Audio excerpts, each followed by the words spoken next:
मोहम्मद ओ आकर कुफ्र को मिटाया, कुफ्र को मिटा कर सदाकत को बताया। अल्लाह ताला आयत नाज़िल করে দিলেন, इन्ना फतहना लक फतहम मुबीना। ওগো নবীজি, আমি আপনাকে সুস্পষ্ট বিজয় দান করব।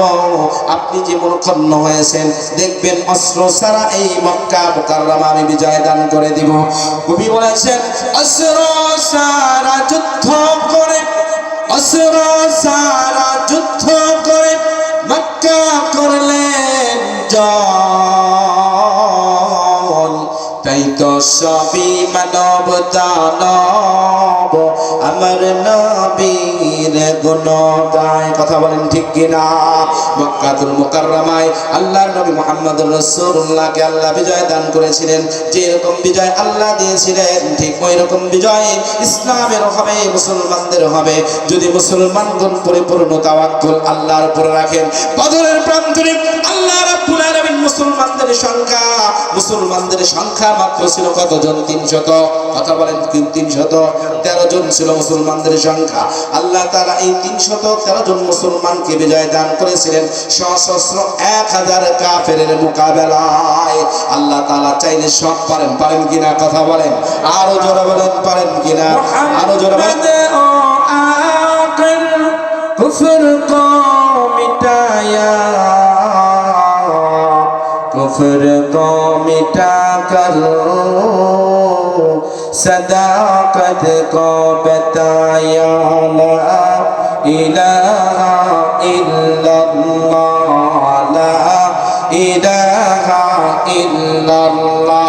আমার ভাইরা বলতেছিলাম, মুসলমানের বিজয় আল্লাহ রাব্বুল আলামিন যুগে যুগান্তর দিয়েছেন। এখনো পর্যন্ত মুসলমানদের বিজয় হইতেছে কিনা বলেন? এই যে আফগানিস্তান, প্রায় 20 বছর পর্যন্ত মুসলমানরা 1 লক্ষ পশ্চিমাদের বিরুদ্ধে যুদ্ধ করে, সেই পাকিস্তান, সেই আমেরিকার সৈন্যবাহিনীর মোকাবেলায় যুদ্ধ করে আজকে আফগানিস্তানে কোরআনের আইন বাস্তবায়ন করতে পেরেছে কি পেরে নাই? কথা বলেন, পেরেছে। কেন পেরেছে? কারণ তাওয়াক্কুল যখন আল্লাহর উপরে থাকে, তখন নুসরাত অটোমেটিক জমিনে আল্লাহর পক্ষ থেকে আসে। মুতার যুদ্ধে আল্লাহ রাব্বুল আলামিন এই দুনিয়াতে সাহাবীদের সংখ্যা মাত্র 3000 মুতার যুদ্ধে যখন রওনা হয় সাহাবায়ে আজমাইন সকলেই পরামর্শ করলেন যে না, এই মুতার যুদ্ধে, এত বড় যুদ্ধে আমরা বিজয় কিভাবে হব জানি না।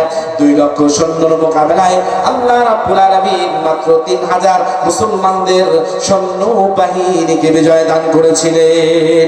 এজন্য বান্দা যখন ইখলাসের সঙ্গে আল্লাহ রাব্বুল আলামিনের উপরে পূর্ণ আস্থা বিশ্বাস রাখবে, পূর্ণ ভরসা রাখবে, আল্লাহ তাআলার পক্ষ থেকে সাহায্য তত তাড়াতাড়ি আসবে। সাহায্য আল্লাহর পক্ষ থেকে আসবে। আল্লাহ মরেন নাই, আল্লাহ মরবেন না। আল্লাহ ঘুমান নাই, আল্লাহ ঘুমাবেন না। আল্লাহ খান নাই, আল্লাহ বান্দাকে খাওয়ানো থেকে বিরত কখনো থাকেন না। এই বিশ্বাস যদি থাকে আল্লাহ আছেন, তাহলে পৃথিবীতে আল্লাহর উপরে আস্থা ভরসা রেখে আগাইলে আল্লাহ বিজয় দান করবেন ইনশাআল্লাহ। হযরত আব্দুল্লাহ ইবনে আব্বাস বলেন, والبلدان الذين يقولون ربنا اخرجنا من هذه القرية الظالم أهلها। এই আয়াতটা যখন আমাদের ব্যাপারে নাযিল হলো, তখন আমরা মক্কায় ছিলাম, জুলুম নির্যাতনের কারাপৃষ্ঠে ছিলাম। আমরা আল্লাহর কাছে দোয়া করেছিলাম, ওয়াজআল লানা মিন লাদুনকা ওয়ালিয়্যান ওয়াজআল লানা মিন লাদুনকা নাসীরা। ওগো আল্লাহ, আপনি আমাদের জন্য আপনার পক্ষ থেকে একজন অভিভাবক নির্ধারণ করে দেন এবং আপনার পক্ষ থেকে একজন সাহায্যকারী পাঠাইয়া দেন। আপনার পক্ষ থেকে একজন সাহায্যকারী পাঠাইয়া দেন। তো আল্লাহ তাআলা ইসলামের বিজয় পর্যায়ক্রমে দিয়েছে। বেশি দিন লাগে নাই, মাত্র 13 বছরে পুরা আরব জাহান সহ অর্ধ পৃথিবী ইসলামের ছায়াতলে চলে গিয়েছে। এখনো ইনশাআল্লাহ যাবে, যদি আমার আপনার ঈমান এরকম মজবুত থাকে। আর যদি ঈমান যদি মজবুত না থাকে, তাহলে যাবে কোথায়? আমরা যদি ঘর থেকে বের হতে না পারি, আমরা যদি প্রশিক্ষণ না নিতে পারি, তাহলে আমাদের ঈমান মজবুত হবে না। জিহাদ ছাড়া, লড়াই ছাড়া, সংগ্রাম ছাড়া অধিকার আদায় করা যায়। মক্কায় যদি কাফের মুশরিকদের মোকাবেলা সাহাবায়ে আজমাইন মদিনা থেকে মক্কা থেকে হিজরত করে যাওয়ার পরে না করতো, যুদ্ধের ঘোষণা না করতো, যুদ্ধ যদি মুশরিকদের সঙ্গে না হতো, তাহলে পৃথিবীতে ইসলামের আশ্রয়, ইসলামের হুকুমত কখনোই প্রতিষ্ঠিত হতো না। আল্লাহ রাসূল ছিলেন রাহমাতুল লিল আলামিন। আল্লাহ রাসূল যখন স্বয়ং সশরীরে আকাশটি যুদ্ধে অংশগ্রহণ করেছেন ইসলামের বিজয়ের জন্য, সুতরাং রাসূলের দেওয়া আদর্শটাকে বাস্তবায়ন করার জন্য আমাদেরও লালন পালন করতে হবে, লড়াইয়ের সংকল্প করতে হবে, দৃঢ়পণ করতে হবে, যাতে করে যতদিন পর্যন্ত আমরা বাঁচি লড়াইয়ের অপেক্ষা করব। কোন ইসলামী ইমারতের হুকুম আসলে সঙ্গে সঙ্গে যেন আমরা বের হয়ে যেতে পারি, রাজপথ প্রকম্পিত করতে পারি, রাজপথকে নিজের রক্ত দ্বারা রঞ্জিত করতে পারি, এমন তৌফিক যেন আল্লাহ আমাদেরকে নিয়ে মৃত্যু পথ পর্যন্ত না পৌঁছান। সকলে বলুন আমিন। এরপরের আয়াতে আল্লাহ বলেন মুমিন এবং মুনাফিকদেরকে আল্লাহ পার্থক্য করে। কুরআনুল কারীমে আল্লাহ বলেন আল্লাযীনা আমানু ইউকাতিলুনা ফি সাবিলিল্লাহ, যারা ঈমানদার তারা যুদ্ধ করে আল্লাহর রাস্তায়। যারা ঈমানদার তারা যুদ্ধ করে কোথায়? আল্লাহর রাস্তায়।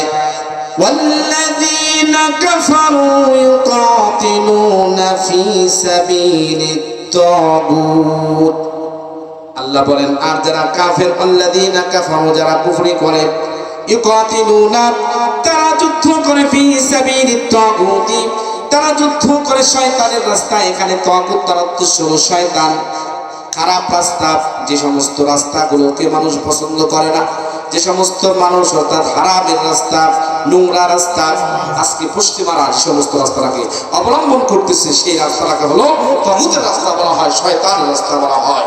আল্লাহ আমাদেরকে হেফাজত করুক, শয়তানের পথেও যেন আমাদেরকে না দেয়, এই দোয়াটা আমরা সর্বদা করব। শয়তানের রাস্তায় জিহাদ করা, ঈমান থাকবে? কথা বল, ঈমান থাকবে? থাকবে না। শয়তানের পক্ষ নেওয়া, ঈমান থাকবে? থাকবে। আজকে আমরা এই দেশে বসবাস করতেছি, শয়তানের পক্ষ নেওয়ার কারণে আমাদের দেশে সংকট হয়ে গেছে।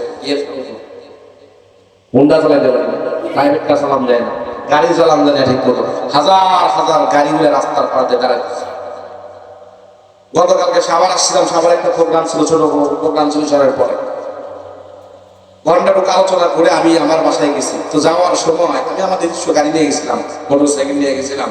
আসার সময় প্রায় 2-3 কিলোমিটার রাস্তা জ্যাম দিয়েছে গাড়ি, বড় বড় আপনার লরি যেগুলো আছে, ট্রাক যেগুলো আছে, মাল ভরে ভরে তারা রাস্তার পাশে দিয়ে দাঁড়াইছে, তেল নাই। চলবে কিভাবে? শয়তানের পক্ষ নেওয়ার কারণে আমাদের এই দুর্ভোগ আল্লাহর পক্ষ থেকে এসে গেছে।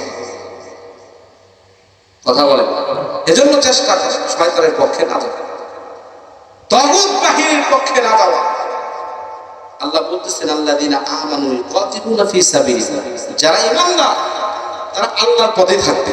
যারা ঈমানদার তারা আল্লাহর পথে থাকবে। আল্লাযীনা কাফারু, আর যারা কাফের, ফুজ্জার, যারা মুশরিক, তারা ফি সাবিলিত তাগুত, তারা তাগুতের শয়তানের পথে থাকবে। আল্লাহ আমাদেরকে হেফাজত করুন শয়তানের পথ থেকে। এরপর আল্লাহ তাআলা বলেন ফাকাতিলু আউলিয়া আশ-শাইতান, তোমরা শয়তানের ওলিদের বিরুদ্ধে, শয়তানের বন্ধুদের বিরুদ্ধে তোমরা কি করো? ফাকাতিলু, লড়াই করো, সংগ্রাম করো।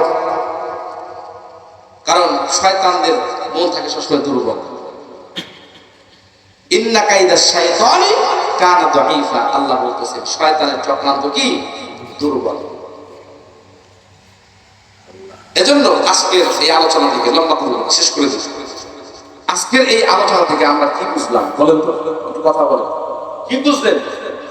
ওয়াজ শুনলেন, তাফসীর শুনলেন, কোনো কিছু নিলেন না, বাড়ি পর্যন্ত গেলেন, মন থাকলো না।